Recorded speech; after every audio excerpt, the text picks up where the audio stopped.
قرآن سورہ یوسف 12 آیت 2 کہتا ہے اِنَّا أَنزَلْنَاهُ قُرْآنًا عَرَبِيًّا لَعَلَّكُمْ تَعْقِلُونَ یقیناً ہم نے اسے ایک عربی قرآن کے طور پر نازل کیا تاکہ آپ سمجھ سکیں۔ مگر اصل میں قرآن کے نازل ہونے کا کیا مطلب ہے؟ کیا کوئی کتاب فزیکی طور پر آسمان سے گر گئی؟ روزمرہ زندگی میں بہت سی چیزیں بغیر جگہ بدلے اترتی ہیں۔ خیالات ذہن میں اترتے ہیں، الہام دل میں اترتا ہے، سمجھ وضاحت میں اترتی ہے۔ یہاں نزول سے مراد سطح کا فرق ہے، ایک بلند زیادہ لطیف حقیقت سے اس شکل تک آنا جو انسان قبول کر سکے۔ بارش کا تصور کیجئے، یہ پہلے نہ دکھائی دینے والی بھاپ ہوتی ہے، پھر اٹھ کر جمع ہوتی ہے، بادلوں کی شکل اختیار کرتی ہے اور آخر کار غذا بخش پانی کی صورت میں برستی ہے۔ پانی وہی رہتا ہے مگر اس کی شکل تبدیل ہوتی ہے تاکہ زندگی فائدہ اٹھا سکے۔ اسی طرح قرآن ایک نہ دکھائی دینے والی لامحدود حالت سے شروع ہوتا ہے اور دھیرے دھیرے آواز، زبان اور لکھائی کی شکل میں نازل ہوتا ہے۔ یہ اس اصل کی طرف اشارہ کرتا ہے بل ہوا قرآن مجید فی لوح محفوظ، سورہ البروج باب 85 آیت 21 اور 22، بلکہ یہ ایک بزرگ اور جلیل قرآن ہے جو لوح محفوظ میں ہے۔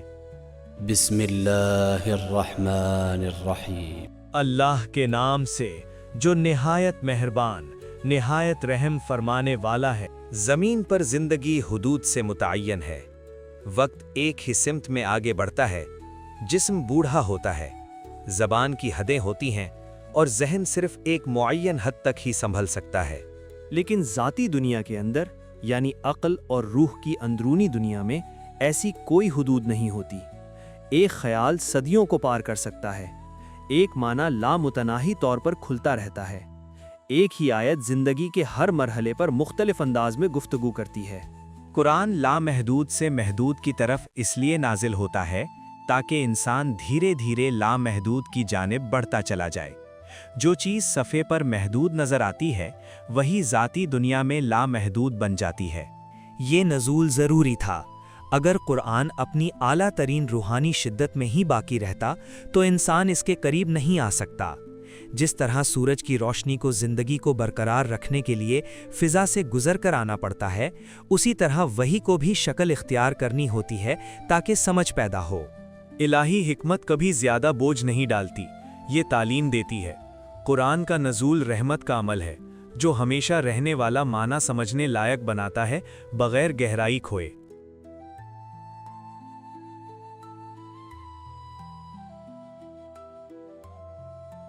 یا علی مدد کریمہ، علم شخصی کیا ہے مختصر طور پر؟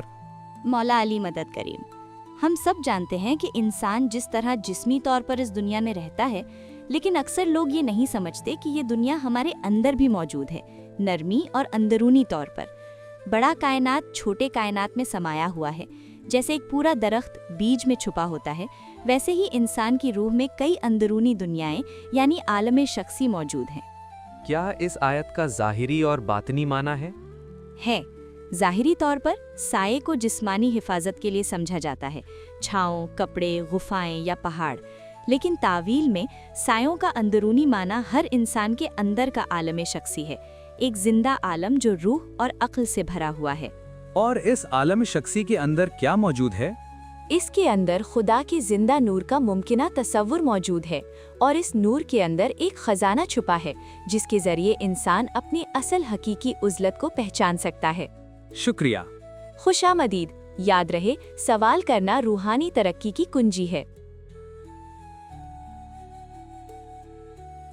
قرآن کے بولے جانے، سنے جانے یا لکھے جانے سے پہلے یہ پہلے ہی معنی کے طور پر موجود تھا، جیسے ایک بیج کے اندر پورا درخت پہلے سے ہی ہوتا ہے جب تک کوئی شاخ نہ نکلے۔ قرآن الکتاب کے اندر موجود تھا۔ یہ کہتا ہے بے شک یہ الکتاب کے اندر ہمارے پاس ہے، بلند اور حکمت سے بھرا۔ وَإِنَّهُ فِي الْكِتَابِ لَدَيْنَا لَعَلِيٌّ حَكِيمٌ، سورہ الزخرف باب 43 آیت 4۔ اس سطح پر نہ کوئی عربی ہے، نہ آواز، نہ سیاہی، صرف مکمل علم ہے۔ یہ مکمل بلند علم نہ تو مختصر خلاصہ ہے نہ دور، یہ ایک زندہ رہنما میں موجود ہے جو الہی حکمت کا امین ہے اور جو اس کے ظاہری شکل اور چھپے معنی دونوں کو ظاہر کر سکتا ہے۔ اس نور میں یہ بلند حکمت کا پہلا ظہور ہے بعد پیغمبر صلی اللہ علیہ وآلہ وسلم۔ جس طرح قرآن کا اصل ہمیشہ ہدایت اور بصیرت سے بھرا ہے، ویسے ہی وہ اس حکمت کو اپنے عقل، کردار اور حضور میں موجود کرتا ہے۔ اس کے ذریعے الکتاب کے لامحدود معانی سمجھنے کے لائق ہو جاتے ہیں جو ورنہ چھپے رہ جاتے۔ وہ چراغ ہے جو دل کو روشن کرتا ہے اور قرآن کے بے پناہ علم کو محسوس اور زندہ بنا دیتا ہے۔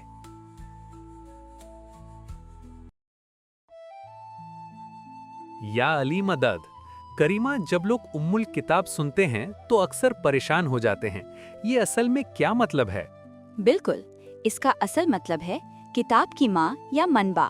یہ اس جگہ کی طرف اشارہ کرتا ہے جہاں سے قرآن اصل میں نکلتا ہے اور جہاں اس کے معنی محفوظ ہوتے ہیں اور ہدایت ظاہر ہوتی ہے۔ سورہ الفاتحہ اس سمجھ میں کیسے فٹ ہوتی ہے؟ ظاہری طور پر سورہ فاتحہ کو الکتاب کہا جاتا ہے کیونکہ اس میں پورے قرآن کا اصل موجود ہے۔ اس کا مطلب ہے کہ سمجھدار قرآن اور کائنات کی کتاب کی تمام حکمت اس میں مختصر طور پر موجود ہے۔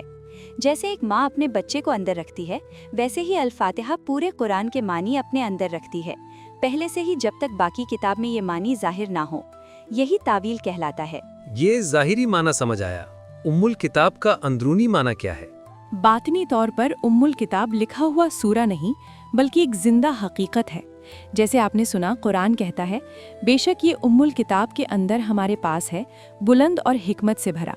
یہ ہمیں بتاتا ہے کہ خدا کے ساتھ قرآن زندہ نور کے طور پر موجود ہے، نہ کہ صرف حروف کے طور پر۔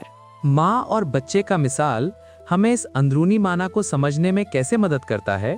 جیسے ایک ماں وہ رحم ہے جہاں زندگی شکل لیتی ہے، ویسے ہی نفس کل وہ رحم ہے جہاں الہی معنی شکل لیتے ہیں۔ ظاہری طور پر ماں سے مراد مولانا علی علیہ السلام ہے جو قرآن کے زندہ حامد ہیں۔ باطنی طور پر ماں سے مراد نفس کل ہے جو تمام معنی کا رحم ہے۔ کیا یہ تعلق پیغمبر کی تعلیم سے بھی ثابت ہے؟ ہاں، پیغمبر نے فرمایا، علی قرآن کے ساتھ ہے اور قرآن علی کے ساتھ ہے، یہ کبھی جدا نہیں ہوں گے۔ یہ دکھاتا ہے کہ قرآن کی اندرونی زندگی زندہ رہنمائی کے ذریعے محفوظ ہوتی ہے۔ جیسے بچہ ماں کے بغیر نہیں رہ سکتا، ویسے ہی قرآن کی حکمت اپنے زندہ وہیب کے بغیر نہیں رہ سکتی۔ ظاہری طور پر مولانا علی علیہ السلام، باطنی طور پر روح القدس، اور دونوں کے درمیان کوئی جدائی نہیں۔ بہت شکریہ۔ خوشی ہوئی۔ اگر میں اضافہ کروں، قرآن صرف ایک کتاب نہیں ہے جو پڑھی جائے، بلکہ ایک زندگی ہے جو اپنے اندر محفوظ کی جاتی ہے۔ بالکل جیسے ماں اپنے بچے کو اپنے اندر رکھتی ہے، ظاہری الفاظ اور اندرونی نور کے ذریعے زندہ رہنمائی میں متحد۔ جیسے امام نے فرمایا، اپنی ایمان اپنے ساتھ لے جاؤ۔ بہت خوب۔ کریمہ، میرا ایک اور سوال ہے۔ بالکل کریم، اس سوال کو تھوڑی دیر کے لیے روک لو۔ کبھی کبھی سمجھ تب شروع ہوتی ہے جب سوال کو ہمارے اندر آرام سے رہنے دیا جائے، پھر سے بولنے سے پہلے۔